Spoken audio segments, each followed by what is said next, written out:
Alhamdulillah, nahmaduhu wa nasta'inuhu wa nastaghfiruhu wa nu'minu bihi wa natawakkalu alayh wa na'udzu billahi min shururi anfusina wa min sayyiati a'malina man yahdihillahu fala mudilla lahu wa man yudlil fala hadiya lahu wa ashhadu an la ilaha illallah wahdahu la sharika lahu wa ashhadu anna Muhammadan abduhu wa rasuluhu amma ba'd. A'udzu billahi minash shaitanir rajim. Bismillahir rahmanir rahim. Wa nazzalna alaykal kitaba tibyanan likulli shay'in wa hudan wa rahmatan wa bushra lil muslimin. Sadaqallahul azim. Sanurihim ayatina fil afaqi wa fi anfusihim hatta yatabayyana lahum annahu al-haq. Rabbi shrah li sadri wa yassir li amri wa hlul 'uqdatam min lisani yafqahu qawli.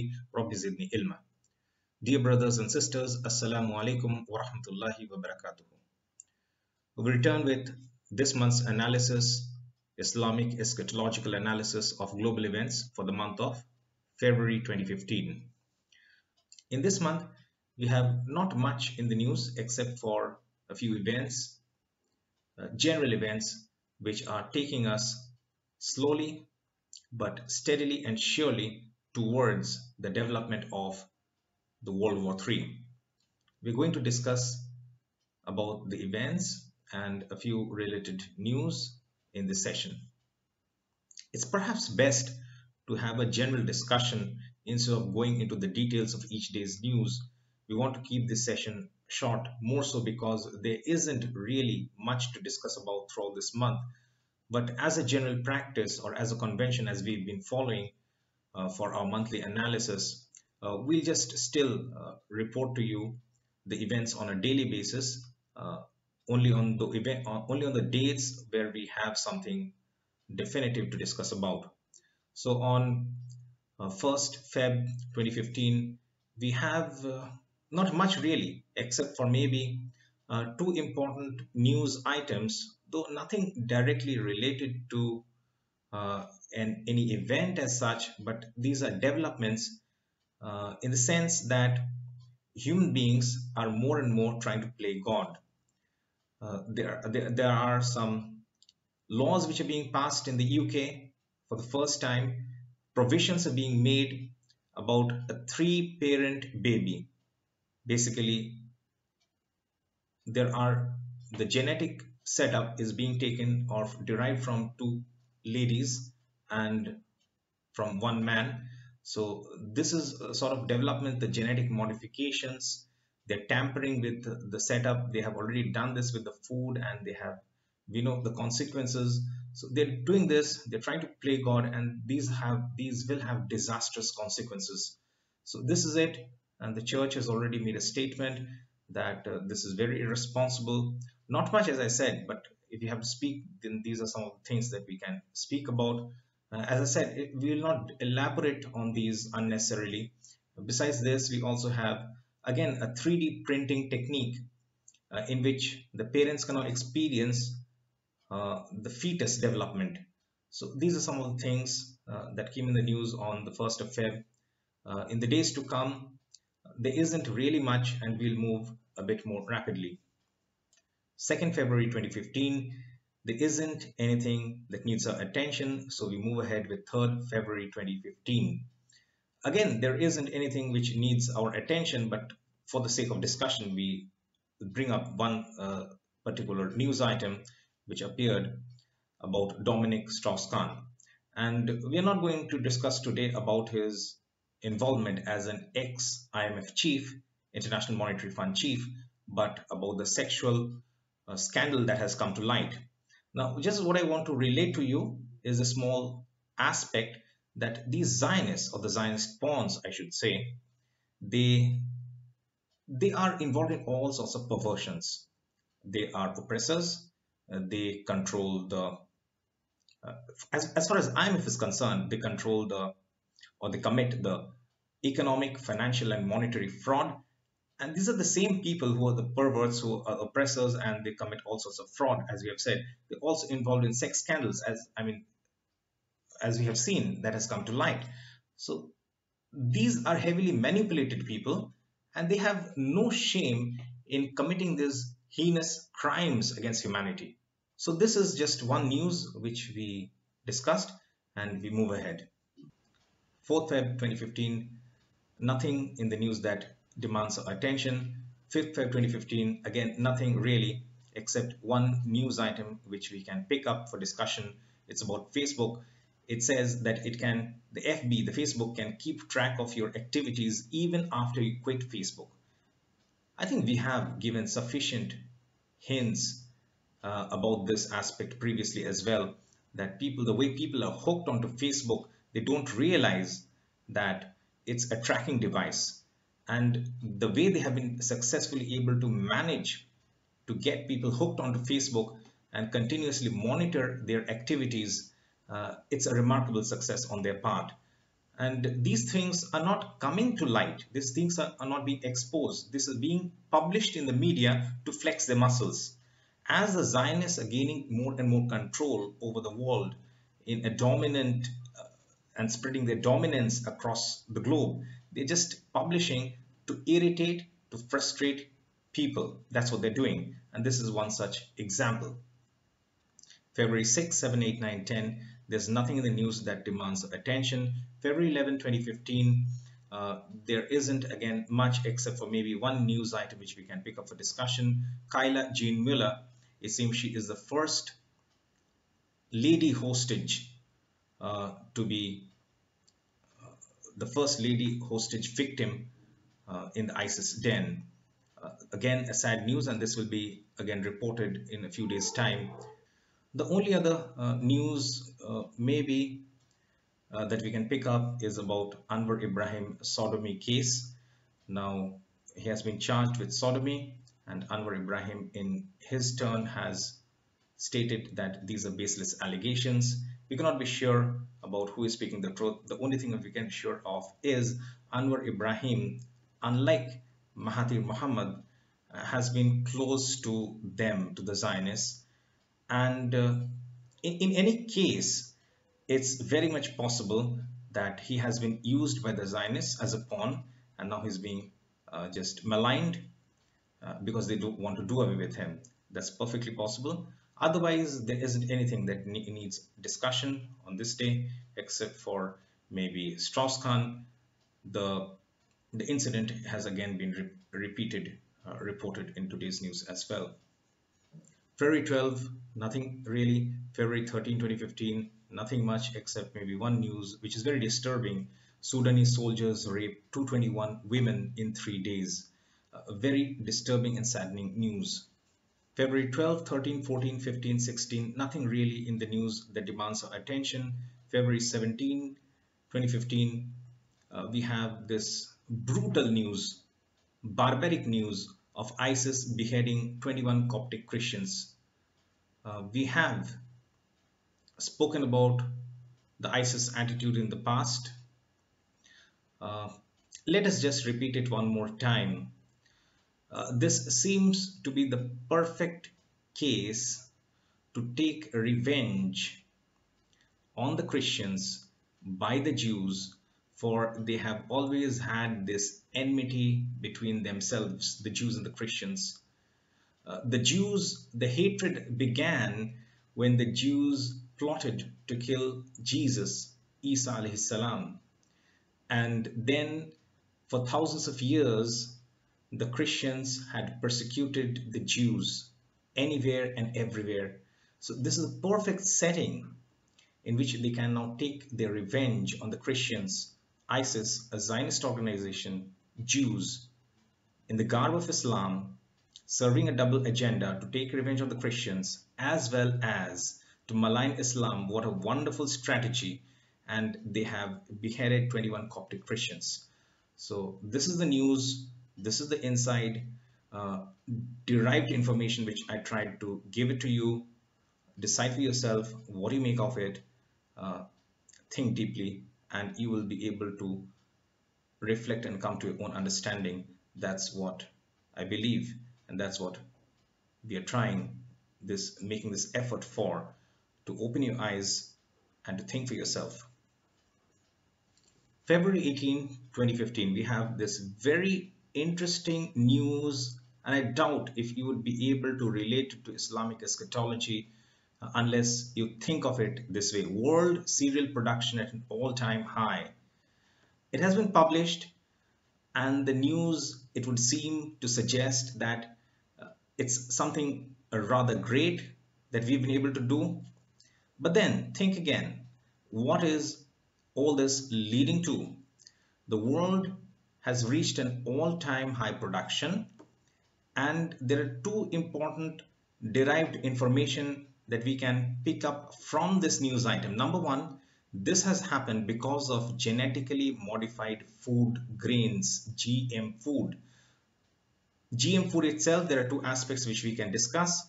It's harmful for, basically a fitna and a facade of food. It's a corruption of food. It's harmful as well. But more importantly, they are taking control. The Zionists are taking control of the food. Once you have GM crops and GM seeds, you are totally dependent on them for your seed supply for the next cultivation.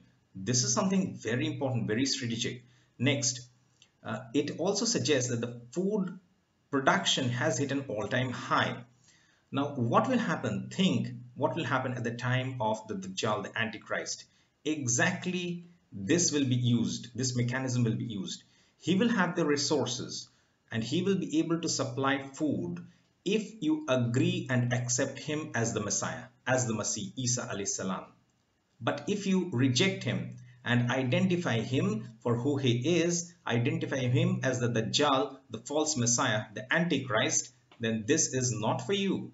Irrespective of the all-time high or whatever, this resource will not be shared with you. Some very dangerous consequences and interpretations are coming to light because of this way of looking at things at this particular news item. February 19, 2015, again, maybe one or two news which we can or we may not have picked up, but let's discuss in very brief about these two things. Joe Biden has some indecent behavior with the wife of the defense secretary at his swearing-in ceremony. Now, what of this? What do we make of this? Number one, these are sexual perversions which they are publishing in the media. Why? Many are not aware the Zionists have some close links with satanic rituals which involve, among other things, some sexual perversions and rituals. I don't want to speak much about it. You do some research on this. Their acts and activities during the initiation and inception and the rituals that they have to undergo to come into the satanic fold.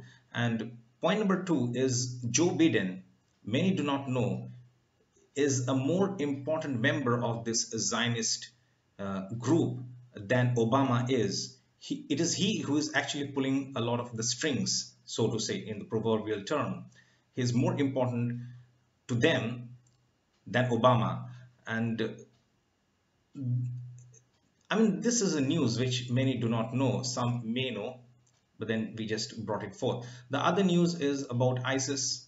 Their atrocities will not end. It's coming one after the other. They have burned down 45 people, so much so that since burning is it's not allowed, many clerics. I mean, these clerics do not know. They have no clue whatsoever whether ISIS is a Muslim group. They think they're a Muslim group. They have no idea that they are a Zionist group. Irrespective of that part, they have come up with a fatwa, so to say, a fatawa, verdicts, edicts, whatever you call it, that this is something terrible, this is something wrong, this is something not allowed. Yeah, this is not allowed, but they will do things to frustrate you, to hammer you, so to say. They want you to hate them. This is the agenda. I mean, why would the people want the whole world to hate them? The agenda is simple. The Zionists, what they want, and ISIS being a Zionist organization, camouflaging as a Muslim terrorist outfit organization, is once you hate them, you hate Islam. This is the objective, this is their strategy, and it's working out wonderfully well for them. And besides, as a matter of reciprocity, now Boko Haram militants, I think some 300 of them, they have been killed. So this is going to happen. The Boko Haram, these recruits, they are being recruited by the Zionists. The recruits themselves have no clue about it. They're giving their lives for the Zionists, and on top of that, they will find themselves in the hellfire in the hereafter. And now, those who are surviving, they are being killed. I mean, it's a loss and loss. It's a loss and loss situation for them without them realizing the overall grand design and strategy of the Zionists. I mean, it's a pathetic situation, but they themselves don't realize. I mean, what more can I say? That's it. February 2015, Arctic blast freezes Niagara Falls. Now, what's happening here? On the one hand, we see global warming, and the other hand, we see a sort of mini ice age approaching. These are two contrasting climates, weather patterns. The only thing that I can say is they're trying to manipulate weather and climatic conditions, but they are creating an unbalanced environment, something to reflect on. They are not God. They cannot control everything. They are trying to manipulate, but that is leading us to some pretty disastrous consequences. And the second is Obama has said that the West is at war with Islam. This is an ugly lie. Oh yes, Obama, we know who is the liar and who is speaking the truth. So as a president of the United States, obviously time and again, he have to make these statements so as to assure and so as to deceive that no, it's all right, it's whatever is being published as the West is at war with Islam, it's false.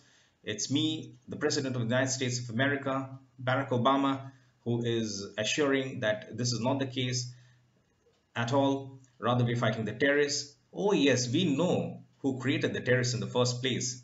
We do know about these, and don't you think that you can fool the whole of us? You may be able to fool some of the foolish people, the idiotic people, the donkeys among the people, but you cannot fool everyone. We know who is speaking the truth and who is speaking the falsehood. So all these, they will use their media. The media belongs to them, isn't it? So this is expected. So that's it. February 21, 2015.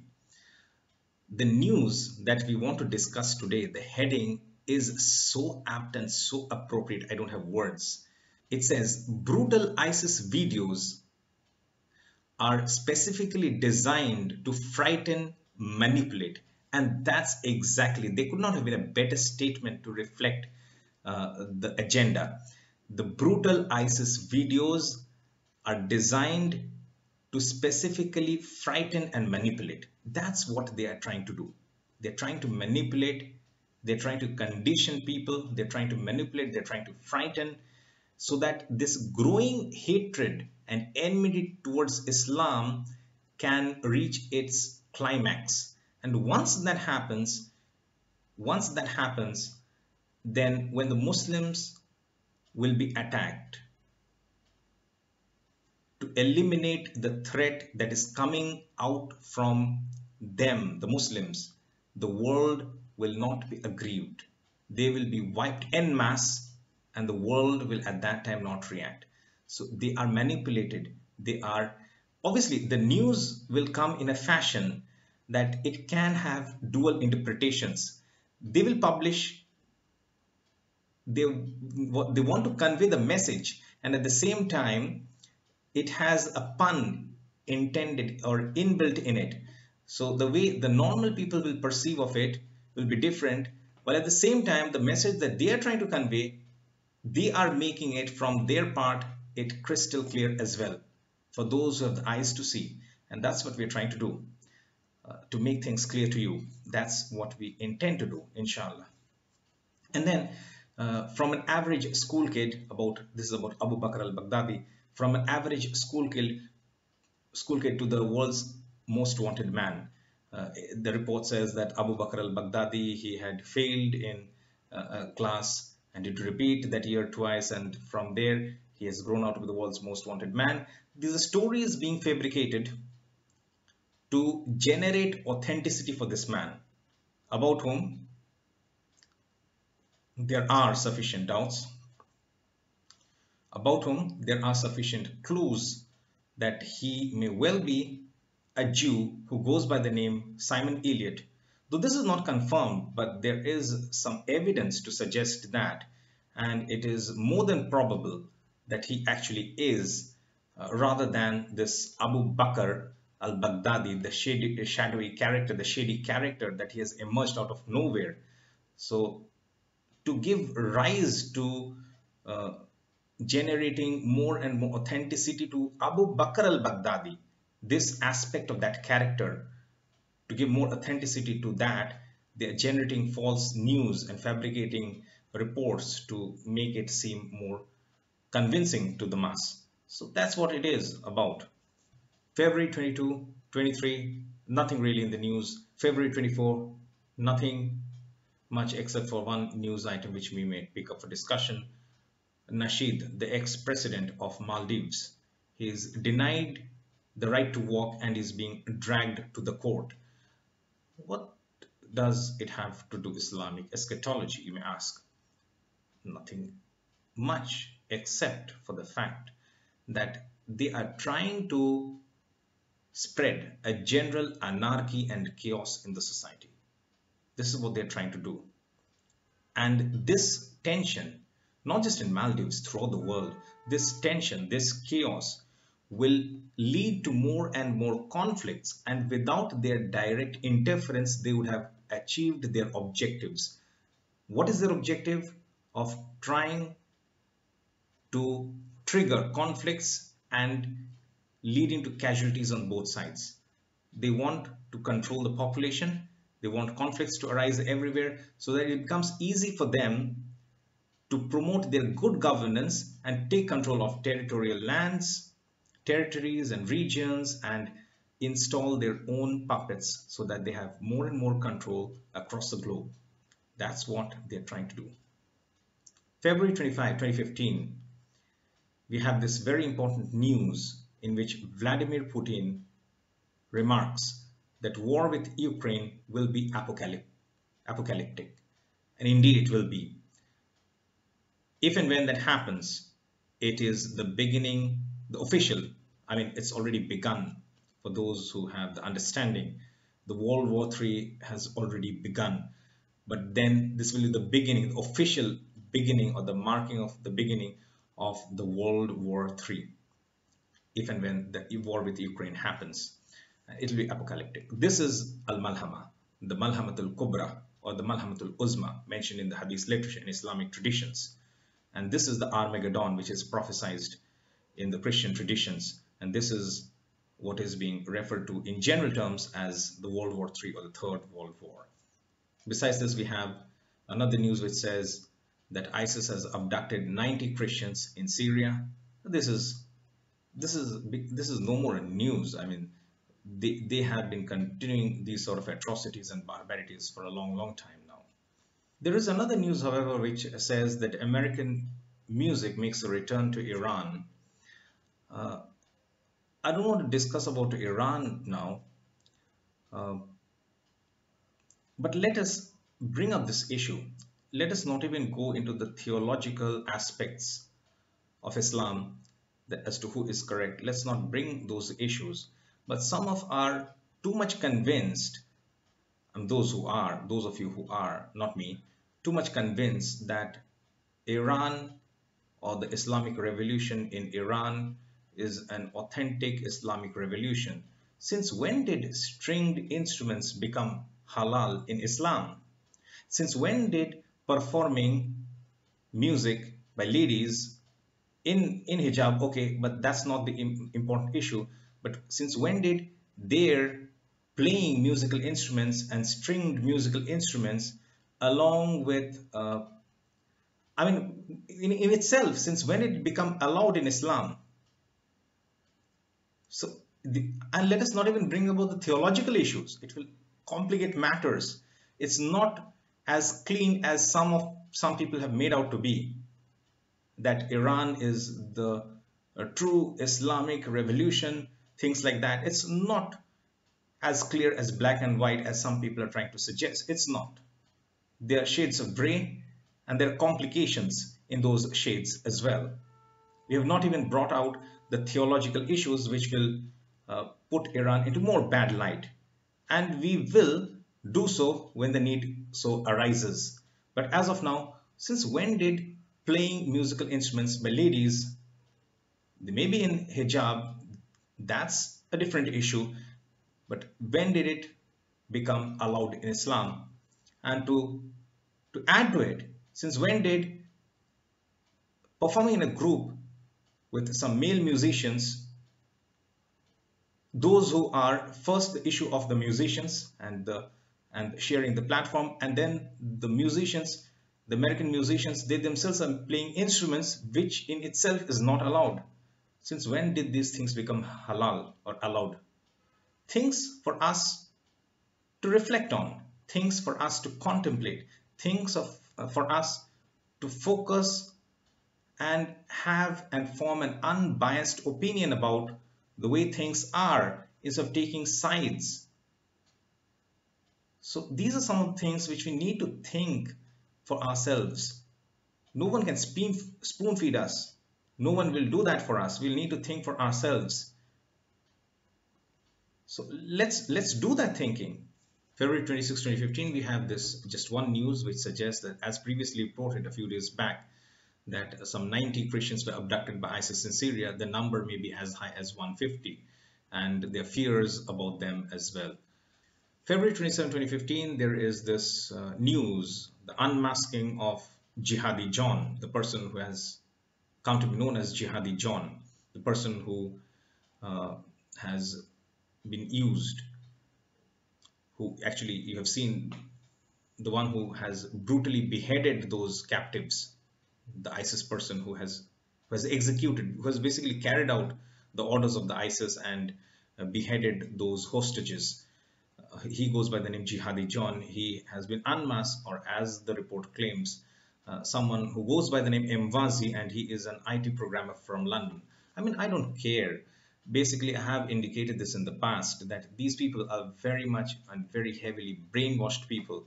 They don't have any clue what they are doing. They think they're doing service for Islam. They don't even know that their leader is not even a Muslim. They don't even know that ISIS is a Zionist agenda. They're big fools. They're big donkeys. They're big idiots. So irrespective of whether it's an IT programmer from London, or he goes by the name Mwazi, or he is the person who is commonly referred to as Jihadi John, irrespective of all these things, the point is that what he has done is not correct.